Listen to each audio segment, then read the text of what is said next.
Welcome to the show, everybody. Joseph Robert, the fantasy football counselor. Today we're talking about DK Metcalf fantasy football impact for fantasy football 2020. Excited today because I've got the analyst that studies, lives, breathes, dreams, analyzes Seahawks. His name is Norbcam, and he is an ambassador of the Seahawks. Big YouTube channel, big following, great personality. Is this good enough intro for you, man? Have I done it right, Norb? Hey, I like it. I just need a little fanfare music, and then it would really be put it over the top. But I like it. It sounds good. All right. Can you? We're going to talk about DK Metcalf's value. I want your inside information here because you live and breathe the Seahawks more than I do. I can give them my perspective, but it's nice to get. I'm getting all the insiders from every single team on the show, giving their feedback on the fantasy relevance or even just the reality relevance of the player. So, first of all, can you introduce yourself in a minute or less? Who you are, what you do. How you got started, and kind of give everybody a little bit of background, please, on your brand. All right. So again, my name is Norbcam, or my handle is Norbcam. You can find me on social media at Norbcam and on YouTube under the same name. Norbcam really is my actual formal name, but I have been a Seahawks fan pretty much my whole life since I was a kid in elementary school.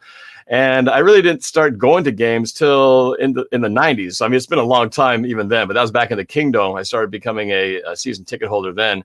So I've been with the Seahawks since the Kingdom days. And then when they had to go, they blew up the Kingdom. We played out of Husky Stadium. And then they built the new stadium in 2002, where I've been pretty much ever since. And so it wasn't until just the year we went to the Super Bowl when I took my filmmaking passions and combined them with the Seahawks. And the year that we happened to go to the Super Bowl was the year I started shooting some reactions in the stands. People really loved it.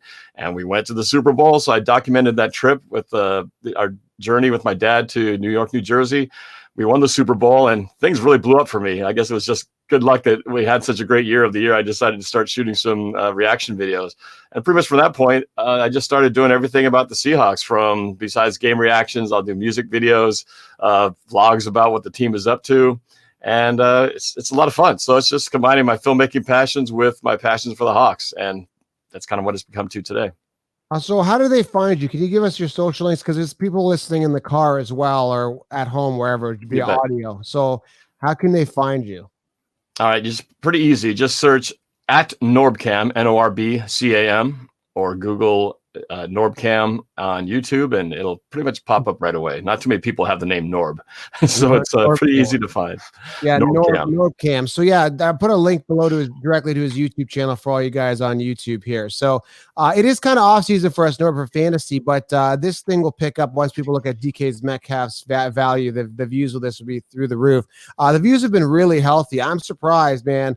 Hundreds of thousands of views now on my YouTube and podcast, and we're only in May. I mean, this channel has been blowing up. I've been building this for over 4 years. So to have you guys come in and specifically talk about a particular player, I think that's a huge value to my listeners, and that's what I want to do, and also give you guys some exposure to the fantasy audience and broaden your audience as well. So thanks for coming on the show. All right, so let's talk about it. Let's get right into it, guys. Let's talk about DK Metcalf. Now, I love the upside. Love the value of him. He's pretty good value. I got a couple of mock drafts. I keep pulling these up every time I do a show because I literally have 20 mock drafts. I print these suckers out every day. I got him coming off in and around the 5th round for fantasy. Him and Lockett pretty much coming in and around the same place when it comes to fantasy impact. Target-wise, Lockett outdid him a little bit more last year. I think, and he had, one more touchdown than Metcalf. I think they take a step up with Metcalf this year. That's kind of my opinion on this. I think he's a great player. He's a beast of a player. And I think he's more elite than Tyler Lockett. Tyler Lockett was always that complimentary guy, I think, to Baldwin. I never thought he was a wide receiver one. What are your thoughts? Do you agree with kind of the statement I made? Can Metcalf step up and be the wide receiver one this year? And is Lockett kind of just a mediocre guy? I agree with the first part that I think Metcalf is poised to have a really good season this year. He had a great rookie year last year, 900 receiving yards. He was clutch down the stretch, especially in the playoffs, had a huge game against the Eagles in that win. And I think he's still, as I've watched him game in and game out, what I have seen, a lot of the critiques on him when he first got drafted was that they didn't think he was much of a route runner, that he was pure speed, big size, but they were questioning his route running ability. And as I've watched it, I haven't seen too much of an issue with his route running. He definitely has great vertical speed. He can get behind the secondary, and he did that in several big plays. I was just rewatching the Seahawks-Rams game from week 4 or week 5, I believe. And that was he torched their secondary with a pretty huge play there. So speed-wise, everything is advertised. And I think where he can really improve is using that big body of his to fight off defenders and get catches. There were a lot of times where I saw him not attack the ball, almost waiting for the ball to come to him and letting defenders get more of an angle on him. And I think this year, those are one of those things where I think the experience will really help him having 1 year in the NFL under his belt, because if he starts to really learn how to use that huge frame and that vertical leap of his, I think he's going to start really converting a lot of those incomplete passes that he didn't pull down. I think he'll pull a lot more of those this year. So I expect him to definitely take a step up in terms of productivity. And he already had 900 yards is pretty good for a rookie season. I think he'll get closer or maybe even break 1,000 this year. And Tyler Lockett, I wouldn't so much say that I think he's mediocre. I think he's kind of Doug Baldwin-esque in the sense that he will never really be that. He doesn't fit the prototypical number one type of body. Definitely DK has the physical size and what you'd expect in a typical number one, which was I was so excited when they drafted him because it had been such a long time since before Seattle had gotten a really big-bodied receiver. So I think Tyler Lockett will continue to do what he does, which is he finds a way to get open and he rarely drops the ball. So I think he's going to continue to be solid. They just might start using DK in more of a number one type position, and maybe he becomes a number two kind of guy, or like Baldwin did coming out of the slot, because he's still quick and very agile. Like I said, great hands. Again, that Rams game where he made one of the best catches of all time in the corner, getting the feet down in what looked like an impossible catch. He pulled it in for a touchdown. So Tyler Lockett, I'd not rule him out or underrate him, because when it comes to Wilson and Tyler Lockett, those guys have an amazing connection. At one point, they had almost a perfect passer rating when thrown from Wilson to Lockett, and it didn't take that much of a step back last year. So I think these two guys are going to be a great 1-2 punch. The real quick question, who's going to be stepping up at number 3 and number 4? That I think is, to be determined. Right. I'm looking at the attempts last year for Russell Wilson. He was 12th in attempts with 516. They got Carson, but Carson hasn't been able to stay healthy at the running back position. I like Carson. I think he's talented. I don't think Penny's the guy there. That's a whole other discussion. We want to tease people and bring you back. Right. We don't want to talk about everything in one shot. But is Russell are you expecting more of a run heavy type game? Are they going to be passing a little bit more this year specifically? Let's put the pass behind us a little bit. Is anything going to be changing? I thought they'd improve the O-line a little bit more. They went linebacker at the first 2 picks. Then they went Damian Lewis with guard out of LSU. So there is a little bit of protection there. But is the O-line going to hold up enough, or is Russell still going to be scrambling a lot? Or how does their O-line feel, and will they be throwing more or running more? I'm definitely hoping that the line will be better this year. They got rid of Jermaine Ifedi on the right side, who has been a thorn in every Seahawks fan's side at right tackle, and they finally let him go this past year. So they're definitely making some upgrades. The left side is pretty solid with Dwayne Brown and Mike Iupati, who, he was great at one point. He's definitely showing his age a little bit, but I think he's still a great run blocker. Pass protection has always been the issue, which is why Wilson's mobility is so key to for him staying upright, even if the line is not exactly the best. Because when it comes to offensive line, they really do still have that run first mentality, and I don't think that's going to change that much. I think they will still feature Carson, assuming he gets back to health from his hip injury. I think he's still going to be the number one guy.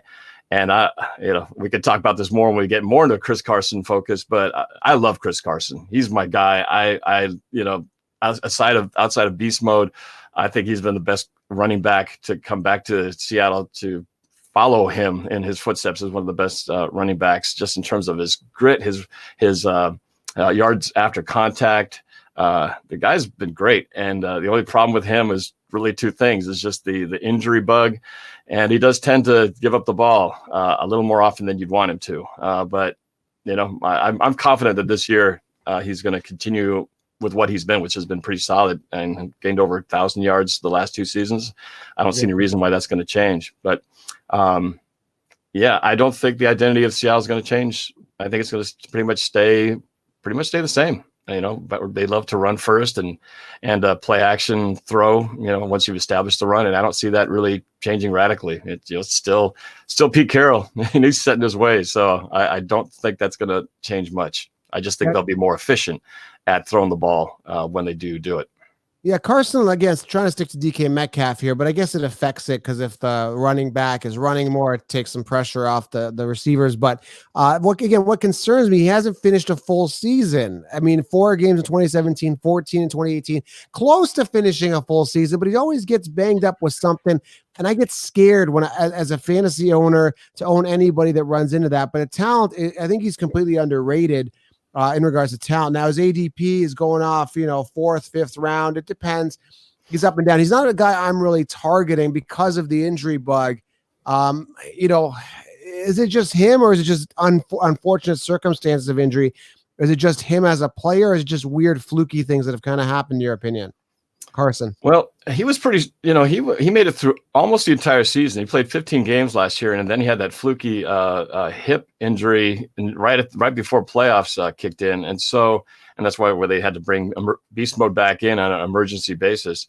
And it was really unfortunate because I think if he had could have avoided that one bad injury at the very end and stayed through the playoffs, I think it could have been a totally different result for Seattle in the way the playoffs turned out, and that last regular season game against the 49ers for that matter. I still am in that, I don't think he wasn't facing nagging injuries throughout the year. He played pretty much the whole time until that final injury. I'm feeling that, especially this being close to his final year with the Seahawks, with a contract looming ahead, I think he's going to really step it up. I'm confident that he's going to have as good a year health wise as last year. I guess I'm putting my chips down and saying I think he's going to step up, and he's not going to be, he's not going to fail me when we need him at this point. And I think he's going to produce. I think this guy, I believe in his talent. I believe in the way that he runs. Yes, he runs hard. He puts his body out there, which of course is a little bit scary because when you run the way he does with a lot of yards after contact, he doesn't go down easy. He takes a lot of abuse. But I feel like he's got something to prove, and he's got to make that money. And next year is going to be kind of a money year for him. So I think he's going to be a good pickup. I think a lot of people, if they sleep on him, are going to miss out. All right, to wrap this up, final thoughts on Metcalf here. I'm going to draft him, and I'm going to probably go robust RB. I could probably get 3 running backs. I can come back round 4. I can get myself a guy like, I don't know, A.J. Brown, Calvin Ridley, someone like that. At round 5, I could even get myself a Hilton or a Metcalf. I like Metcalf as a wide receiver 2-3 on my team with wide receiver 1 upside. Do you kind of agree he could take the wide receiver 1 role and you could really take that leap this year? What do you think? Oh boy, at 1, I think he can. I think he could. I don't know if they will start him that way. At least as far as how Seattle utilizes him. I probably wouldn't go all in that would be the case. But I think this could be that transitionary year where if he does continue on the path he's at, that eventually he could earn himself that position where he could be that number 1 guy. So who's going to put up more points? If I had to, put you on the spot, you got $1 million riding on it. You got to make a decision. You got to say at the end of the season, statistically, Metcalf or Lockett, who does better at the end of the season? You got $1 million online. Who are you putting your money on to put up more points, whether it be altogether, receiving yards, receptions, targets, touchdowns? Who does better statistically? Lockett, Metcalf, you're on the spot. All right. Boy, big pressure there. I think Metcalf is going to nudge out Lockett this year. I feel great. I feel great things for him. And I think when he figures it out, like I said, I think he'll figure out a lot of things that he didn't quite have figured out last year. Right. And I'll put him over the top. Yeah, me too, man. That's what I'm feeling. I love the ceiling there. Lockett will be your safe guy there. You're kind of boring, but Metcalf, the ceiling is high, and that's how I'm feeling as well. So yeah, man, that's it. You answered a lot of questions, guys. Make sure you guys go follow Norbcam. There is a link here below. Get the 16-round draft solution, my first ever video training. No one's doing this, guys. Video training. Scrap the draft kits, cheat sheets is the game changer. Get the 16 rounds at thefantasyfootballaccounts.com, link below. But Norbcam, man, thanks for coming on, guys. Make sure you guys follow him. Tons of Seattle content right from the guy that lives and breathes it, man. Oh, you bet, man. Anytime. It was a lot of fun to be here. So I appreciate you having me on. We'll get you on. We'll dive a little more into Carson. I really didn't want to go into it too much. Again, we got to tease people. And then we got to talk about Russell Wilson, our expectations out of him. Tons to talk about. And then when the season happens, someone goes down, God forbid, for the Seahawks' sake, or something happens, we got to get you on breaking down expectations, people coming in, all that stuff. So appreciate it. All right. My pleasure, man. Thanks, guys. Go Hawks, and make sure you guys subscribe. Man, you don't want to say that when I got the 49ers guys on here, so the Rams guys. So anyway, yeah, go Hawks, guys, and subscribe and leave a thumbs up, and we are up. Thank you.